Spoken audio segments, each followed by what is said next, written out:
8ஆம் வகுப்பு கணிதம் பயிற்சி 1.6ல் 8வது கணக்கு அடுக்குகளை பயன்படுத்தி விரிவாக்கம் செய்க அப்படின்னு கொடுத்துருக்கு. இப்போ இந்த எண்ணை வந்து அடுக்குகளை பயன்படுத்தி விரிவு செய்ய போகிறோம். இது வந்து ஒரு 10 அடிமான எண். அப்போ ஒவ்வொரு இலக்கத்தோடையும் நம்ம 10 முதல்ல பெருக்க போகிறோம். அப்போ 6 × 10 ப்ளஸ் 0 × 10 ப்ளஸ் 5 × 10 ப்ளஸ் 4 × 10 ப்ளஸ் 3 × 10. இப்போ நமக்கு இடம் இல்லாதனால இங்கேருந்து எழுதுகிறோம். Plus 2 × 10 plus 1 × 10. இப்போ நம்ம ஒவ்வொரு எண்ணோடும் 10ங்கிற எண்ணை பெருக்கியிருக்கோம். இப்போ நம்ம தசமம் எங்கே இருக்குது அப்படின்னு பார்த்தா இங்கே இருக்குது தசமம். தசமத்திலிருந்து தான் 1வது இலக்கம் 10வது இலக்கம் 100வது இலக்கம் அப்படி போகும். அப்போ 1வது இலக்கத்துக்கு ஆரம்பிக்கும் போது 0 போட்டு ஆரம்பிக்கணும். அப்போ 4 × 10 10 அடுக்கு 0. அடுத்து 1 2 3. அதே போல் தசம எண்ணுக்கு போகும்போது தசமத்தில் முதல் இலக்கம் வந்து -1ல் ஆரம்பிக்கணும். -1 -2 -3. இப்போ மீண்டும் சொல்கிறேன், முழு எண்ணை விரிவுபடுத்தும் போது முதல் இலக்கத்துக்கு 0 1 2 3 4 அப்படின்னு போடணும். தசம இலக்கத்துக்கு வந்து முதல் இலக்கத்துக்கு -1 -2 -3 அப்படி போகணும். இதை சுருக்கலாம். 6 × 10⁻3 0 × எனி நம்பர் 0 ஆயிரும். அப்போ இதை விட்டுறலாம். ப்ளஸ் மற்ற அனைத்தையும் அப்படி எழுதிட வேண்டியது தான்.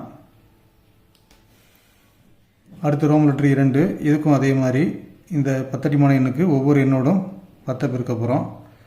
8 × 10 ப்ளஸ் 9 × 10 ப்ளஸ் 7 × 10 ப்ளஸ் 1 × 10 ப்ளஸ் 4 × 10. இதில் தசமம் எங்கே இருக்குன்னு பாருங்கள். தசமத்திலேருந்து இந்த சைடு வந்து முழு எண், அது 1வது இலக்கம் 10வது இலக்கம் 100வது இலக்கம். அப்போ 7 வந்து 1வது இலக்கம், இங்கே 0 போடணும். அடுத்து 1 2 3 அப்படி கூட்டிகிட்டே போகும். இந்த சைடு தசம இலக்கத்தில் முதல் இலக்கம் -1ல் ஆரம்பிக்கணும். -1 -2. அடுத்து 9வது கணக்கு எண்களை திட்ட வடிவில் காண்க அப்படின்னு கேட்டிருக்கு. இப்போ நம்ம ஏற்கனவே செஞ்சதை அப்படி ரிவர்ஸில் செய்ய போகிறோம். அப்போ அனைத்து எண்ணிலையும் வந்து 10 அடுக்கு இருக்குது. 10 அடுக்கு 0 தான் முழு எண்ணில் 1வது இலக்கம். இப்போ 10 அடுக்கு 0 இங்கே இல்லை, அதுக்கு பதிலாக 1 தான் கொடுத்துக்கிறாங்க. அப்போ 1 அப்படின்னா 10 அடுக்கு 0. 10 அடுக்கு 0 தான் நம்ம வந்து 1ன்னு சொல்லுவோம். Any number power 0 answer 1. அப்போ இதுதான் 1வது இலக்கம். அப்போ 1வது இலக்கம் வந்து 2. அடுத்து 1 இது 10வது இலக்கம் 5.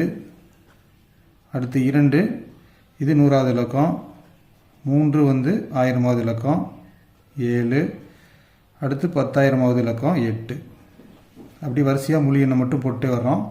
இந்த சைடு மைனஸ் இருந்தால் தசம எண் உருவாக்கணும். அப்போ புள்ளி வச்சுட்டு -1 தான் முதல் தசம எண். அப்போ இங்கே இல்லை, அதுக்கு பதிலாக ஒரு 0.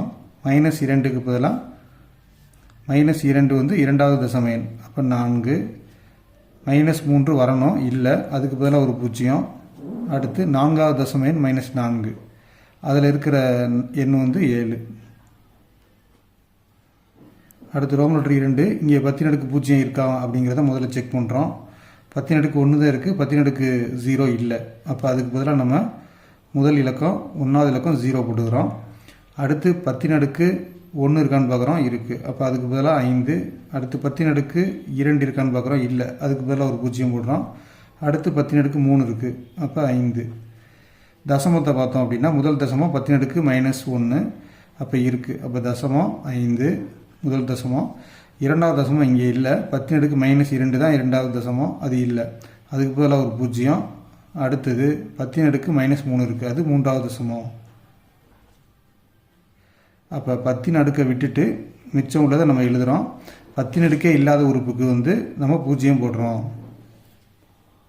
Rome letter 3. ஹைட்ரஜன் அணுவின் ஆரம் 2.5 × 10⁻11 மீட்டர் அப்படின்னு கொடுத்துருக்கு. இங்கே இருக்கிற அடுக்குக்குறி வடிவம் 10 அடுக்கு -11. இது விடையில் வரக்கூடாது. இதில் முக்கியமாக நம்ம கவனிக்க வேண்டியது 10 அடுக்கு மைனஸில் இருந்தால் மதிப்பு குறையும் வகையில் இந்த தசமத்தை நம்ம நகர்த்தணும். 10 அடுக்கு ப்ளஸில் இருந்தால் மதிப்பு கூடும் வகையில் நம்ம புள்ளியை நகர்த்தணும்.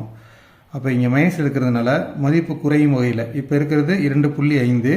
அப்போ புள்ளி எங்கிட்டு நகர்த்தினா 25ன்னு மாறிடும்.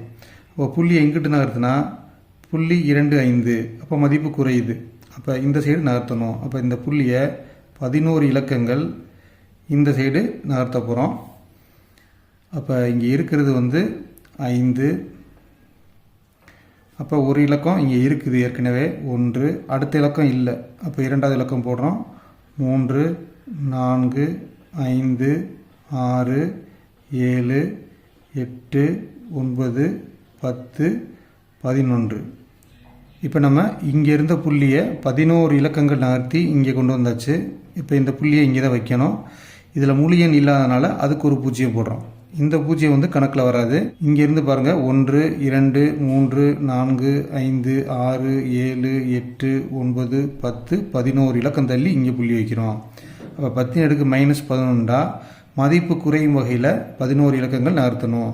+11 அப்படின்னா மதிப்பு கூடும் வகையில் 11 இலக்கம் நகர்த்தணும்.